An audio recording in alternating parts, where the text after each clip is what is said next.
আমি তোমাদের সামনে নিয়ে এসেছি, নিশ্চয়ই তোমরা দেখতে পাচ্ছ। এই আম যে তোমাদেরকে একটা রেসিপি করে দেখাবো, যেটা টক টক মিষ্টি মিষ্টি। তাই এটা দিয়ে আজ আমি তোমাদের কাছে আম পান্না করে দেখাচ্ছি। তাহলে তোমরা দেখতে থাকো। আম পান্না করবো বলে উপকরণ কি নিয়েছি দেখে নাও। দুটো আম নিয়েছি, এখানে আম আদা নিয়েছি, এটাকে আমি মিক্সিতে পেস্ট করব। এটা চিনিগুলো নিয়েছি অল্প, এখানে সামান্য বিট নুন নিয়েছি, আর এখানে জিরে আর মৌরি নিয়েছি, যেটা আমি শুকনো কড়াইতে ভেজে আমি গুঁড়ো করে নেব। তাহলে তোমরা দেখতে থাকো। আমি প্রেসার কুকারে এই দুটোকে আমকে আমি সেদ্ধ বসিয়ে দিলাম।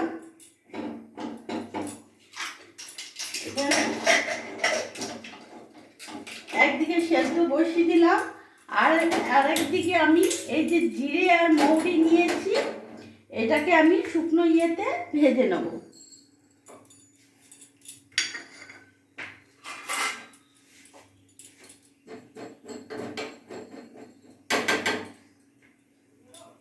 এটা ভাজা হয়ে গেছে, এবার এটা আমি নামিয়ে ফেলবো।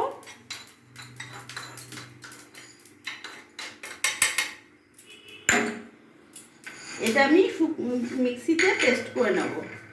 আমার আমটা সেদ্ধ হয়ে গেছে, এবার আমি এটাকে ছাড়িয়ে নেব।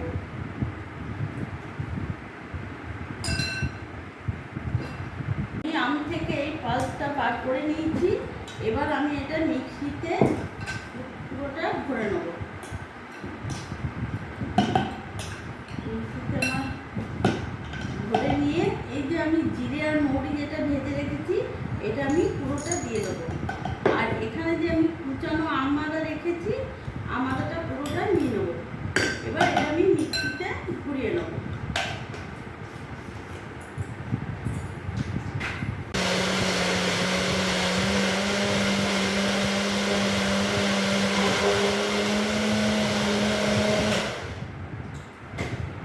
মিক্সিতে আমার ঘোরানো হয়ে গেছে, এবার আমি এটা পুরোটা ঢেলে নেব। কি সুন্দর একটা গন্ধ বেরিয়েছে।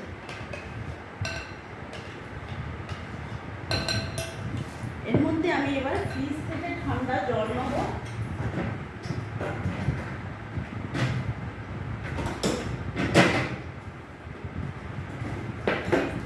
ঠান্ডা জল আমি এখানে দিয়ে একটু মিশিয়ে নেব।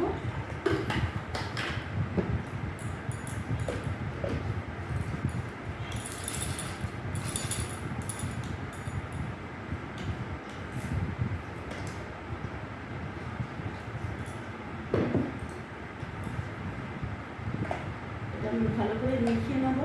এরপরে আমি এখানে চিনি গুঁড়ো নিয়েছি 1 চামচ, এটা আমি পুরোটা দিয়ে দেবো। আর এখানে হাফ চামচ আমি বিট নুন নিয়েছি, বিট নুনটাও আমি দিয়ে দিলাম পুরোটা। এবার এখানে আরেকটু সামান্য আমি জল মিক্স করব। আর এখানে কটা আমি আইস কিউব দিয়ে দেবো।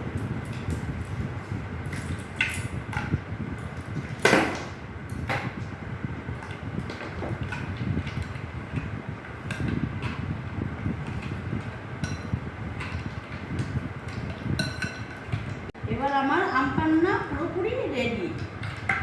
এবার আমি গ্লাসে ঢালবো।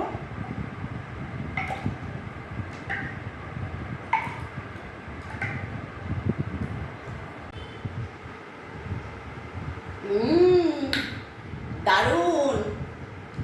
তোমরা বন্ধুরা এইভাবে করে ঘরে সবাইকে খাওয়াবে। আর যদি ভালো লাগে তাহলে আমাকে লাইক করো, সাবস্ক্রাইব করো, আর আমার পাশে থেকো।